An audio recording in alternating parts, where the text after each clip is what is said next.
On a scorching July afternoon, a seemingly perfect suburban neighborhood was rocked by a shocking act of violence. What led an ambitious investment banker to murder his neighbor's son in a fit of rage?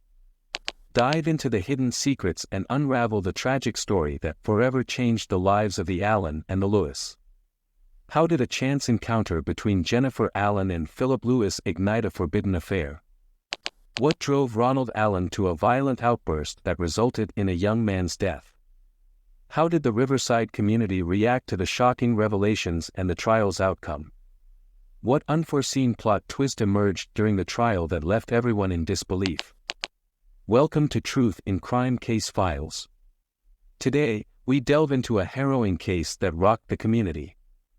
On a sweltering July afternoon in 2019, the facade of suburban bliss was shattered in a way that would haunt the community for years to come.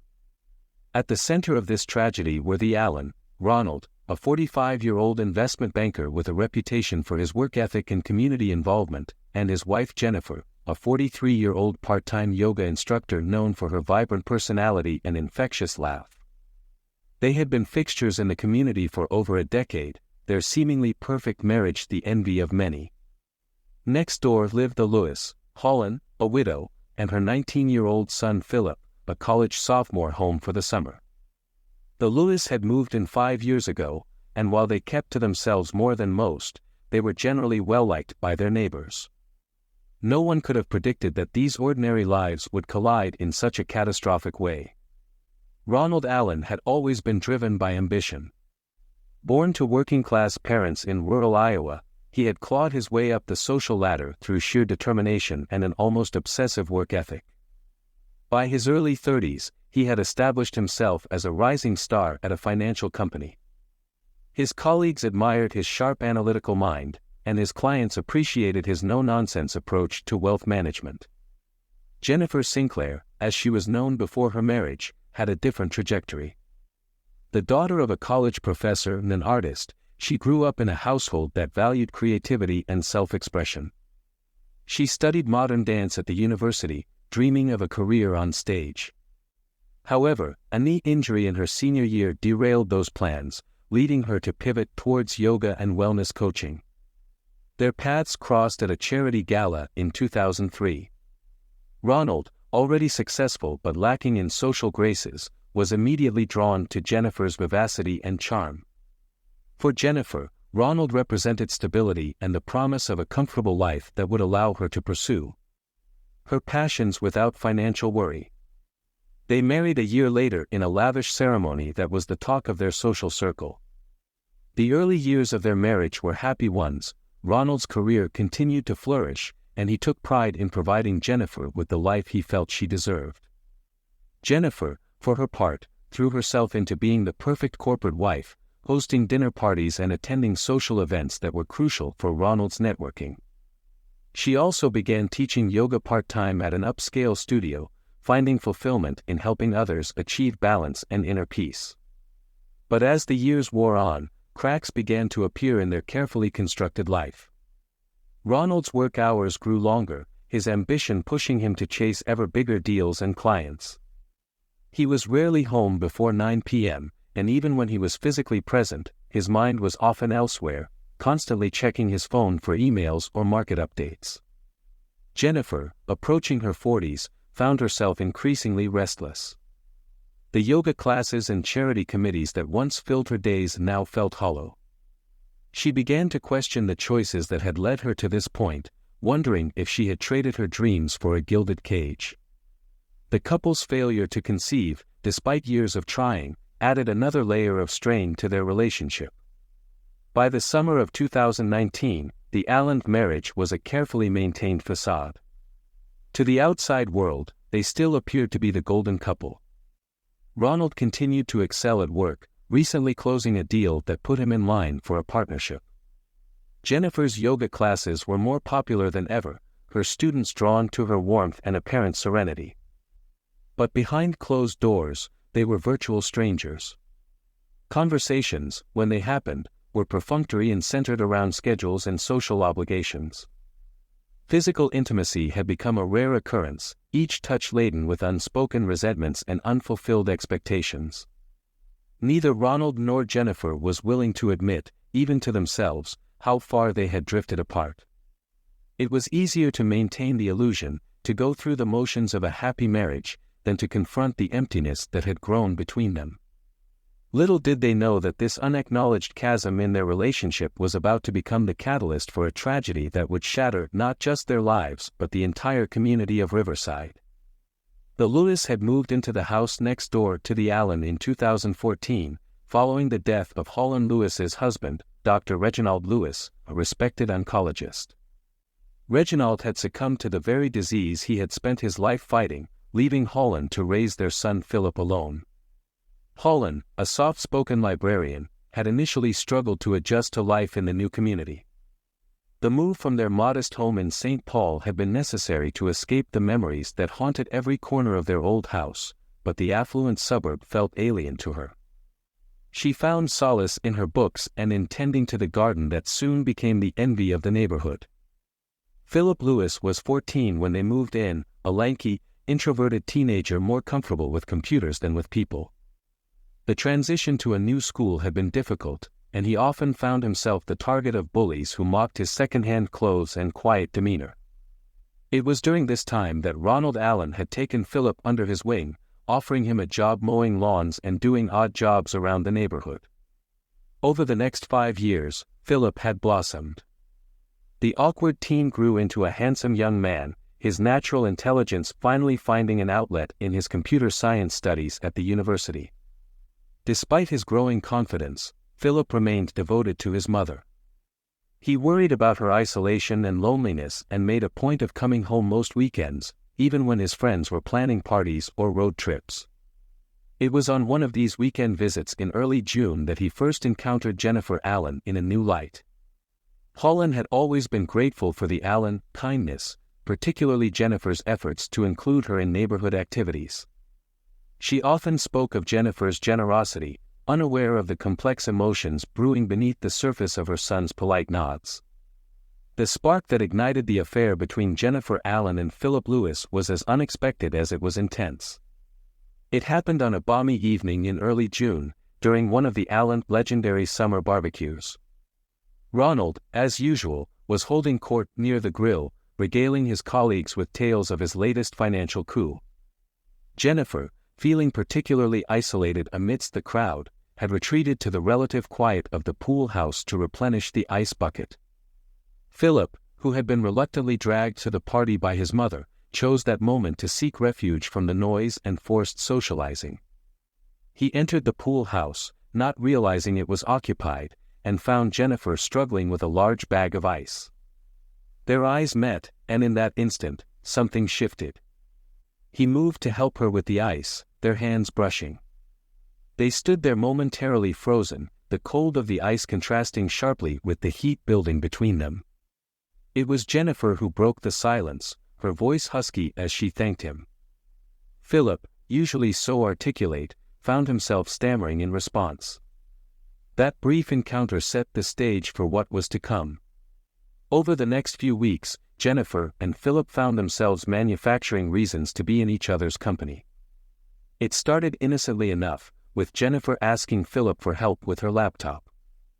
Philip offering to help in her garden. Each interaction was charged with an undercurrent of attraction that they both tried to ignore. Their first kiss happened almost a month after the barbecue. Philip had been helping Jennifer set up for one of her yoga classes in the park. As they finished, a sudden summer storm broke out. They ran for shelter under a nearby gazebo, laughing and breathless as the rain poured down around them.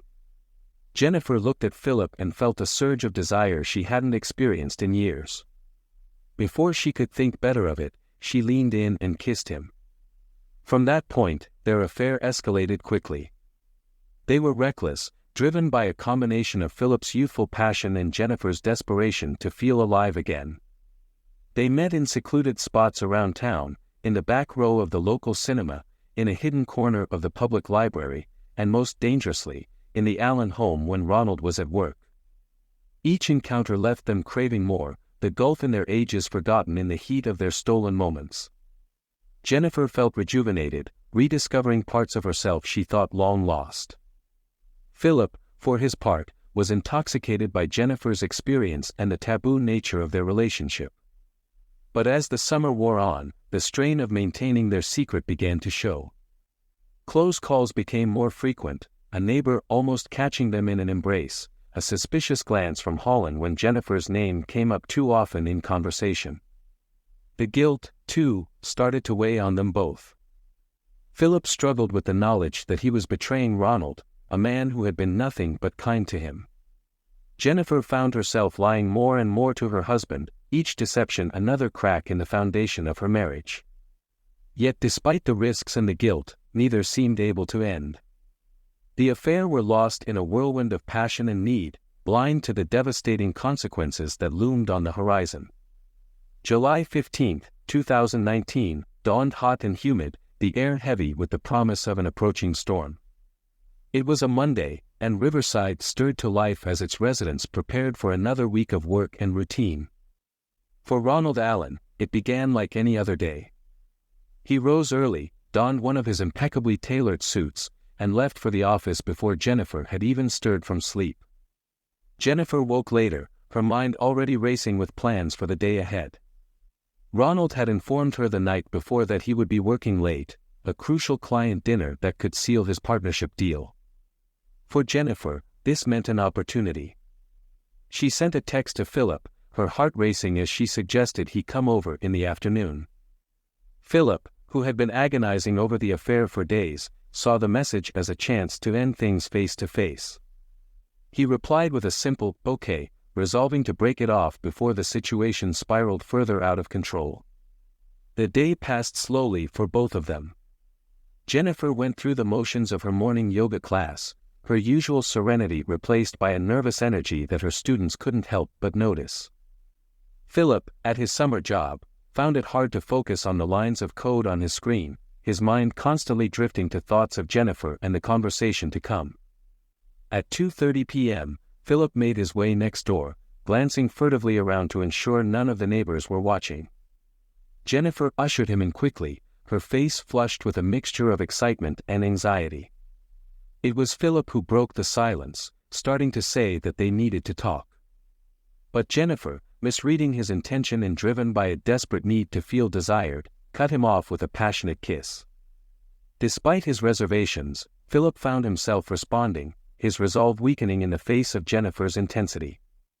What happened next was a blur of discarded clothes and tangled limbs as they made their way to the master bedroom, all thoughts of ending the affair forgotten in the heat of their encounter. The affair was temporarily forgotten as they lost themselves in each other. Meanwhile, across town, Alan sat in his office, frowning at his computer screen. The numbers for the client presentation weren't adding up, and he knew he'd have to redo a significant portion of his work. Frustration mounting, he made a snap decision: he would go home, regroup, and return to the office later to finish up before the dinner at 3:45 p.m. As his car pulled into the driveway, he noticed Philip Lewis's beat-up Honda parked a little way down the street but thought nothing of it, probably helping Holland with some errand, he mused as he unlocked the front door. The house was quiet as he entered, but something felt off. A half-empty glass of wine sat on the coffee table, unusual for Jennifer at this hour. Then he heard it, a muffled sound coming from upstairs. Frowning, he climbed the stairs, the noise growing louder as he approached the master bedroom.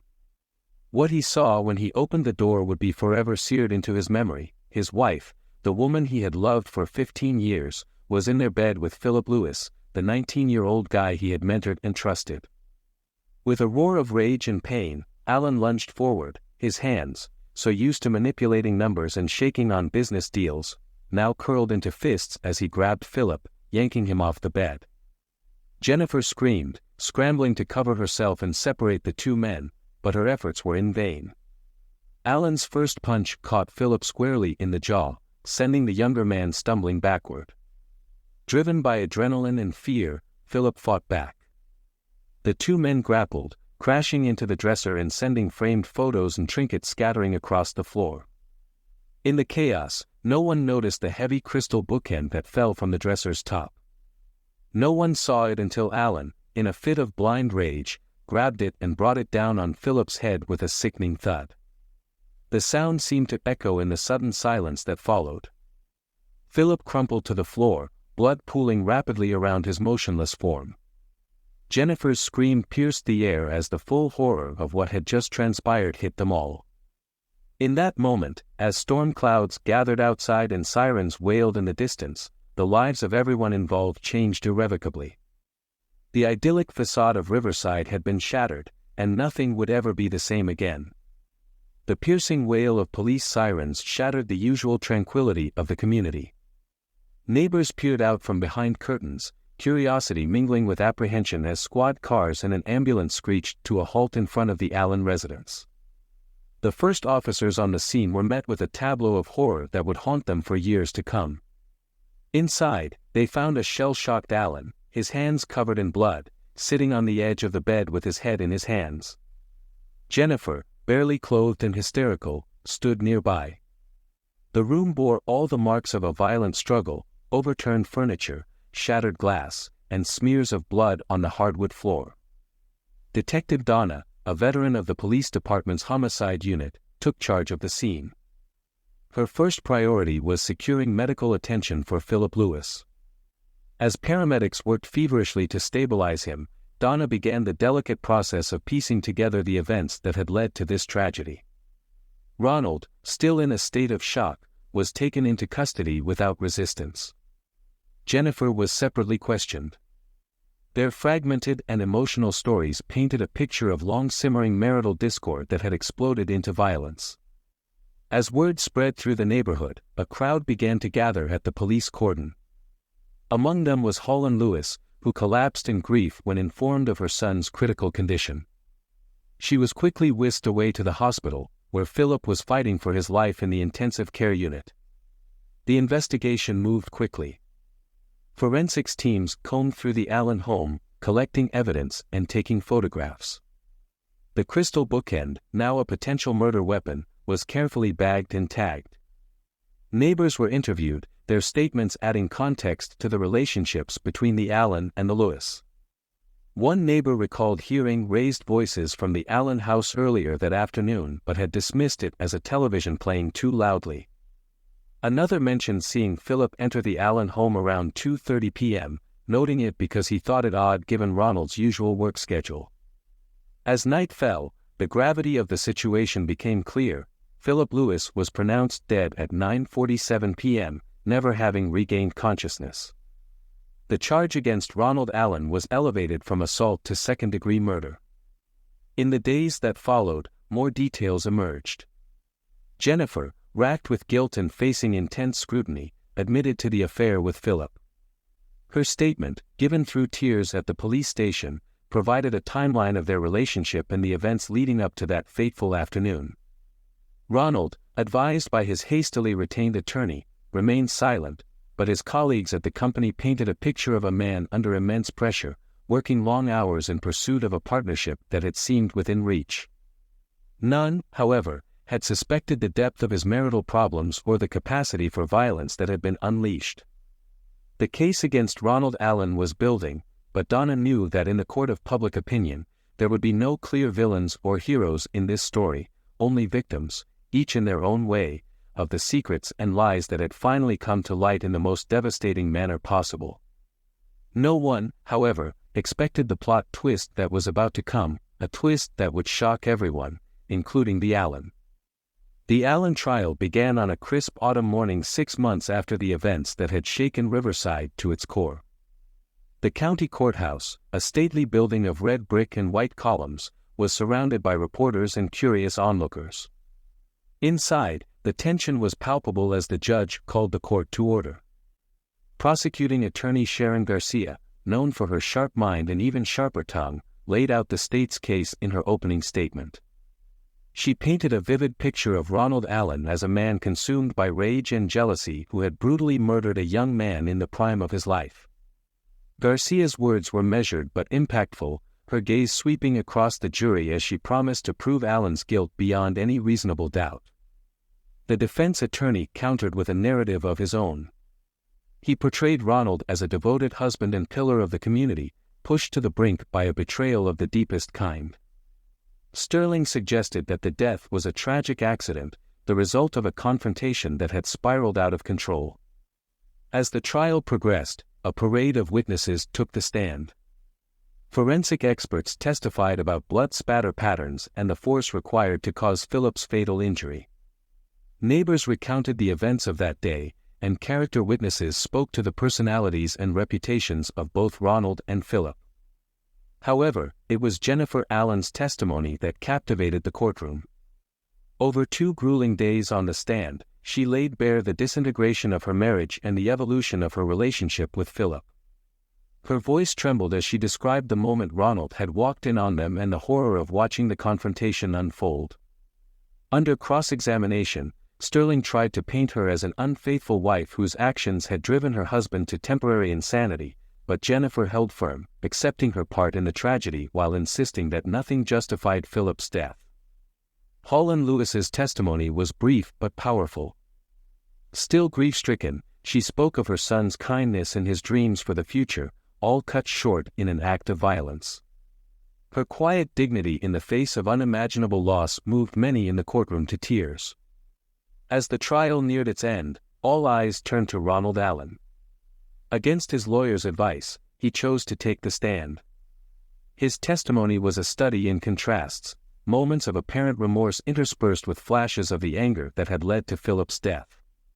He spoke of the pressure he had been under, the sense of betrayal, and the moment his life had irrevocably changed. He spoke of the immense pressure he had been under at work, the growing distance in his marriage, and the shock of discovering his wife's infidelity. When describing the fight with Philip, Ronald claimed he had never intended to cause serious harm, that he had simply lost control. As the trial progressed, expert witnesses from the field of psychology were called to provide insight into the minds of those involved in the tragic events. Dr. Cho explained that Ronald's actions could be understood through the lens of what psychologists call intermittent explosive disorder, characterized by episodes of violent, aggressive behavior disproportionate to the situation. She pointed to Ronald's high-stress job, his unexpressed marital dissatisfaction, and the shock of discovering his wife's infidelity as contributing factors to his violent outburst. However, under cross-examination, Dr. Cho conceded that while these factors could explain Ronald's behavior, they did not excuse it. She emphasized that many individuals face similar stressors without resorting to violence. The defense called a specialist in marriage and family therapy to testify about the psychological impact of infidelity. Fredman described the profound sense of betrayal and loss of identity that a person may experience upon discovering a spouse's affair. He likened it to a form of psychological trauma capable of triggering extreme emotional responses. The psychological analyses presented during the trial offered a complex picture of human behavior and motivation. They highlighted how a combination of personal history, societal expectations, and immediate circumstances can collide to create a perfect storm of tragedy. After 7 grueling weeks of testimony, evidence presentation, and legal arguments, the fate of Ronald Allen rested in the hands of the jury. As Judge Blackwell sent the 12 men and women to deliberate, a tense silence fell over the courtroom. After a short recess to consider all factors, Judge Blackwell returned to deliver her sentence. Citing the violent nature of the crime balanced against Ronald's lack of prior criminal history and the unique circumstances of the case, she sentenced him to 18 years in state prison with the possibility of parole after 12 years. As Ronald was led away in handcuffs, the full weight of the tragedy seemed to descend upon the courtroom. There were no victors here, only lives irrevocably altered by a moment of passion and a split second of violence. Outside, as news of the verdict spread, the crowd's reactions were mixed. Some felt justice had been served, while others argued the sentence was too harsh or too lenient. But all agreed on one thing: the events that had unfolded in Riverside would leave an indelible mark on the community for years to come. My opinion for this case is: we need to avoid such tragic outcomes in our lives. It's crucial to prioritize open and honest communication in relationships. Addressing issues and seeking counseling can help resolve underlying tensions. Balancing work and personal life is essential to maintain healthy connections. Additionally, Fostering empathy and understanding within communities can create a supportive environment that prevents feelings of isolation and betrayal.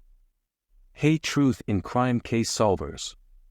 Interested in more real-life murder mysteries? Be sure to like and subscribe to our channel. Do you have any thoughts about this case or have a case of your own you'd like us to investigate? Leave us a comment. Until then, stay safe.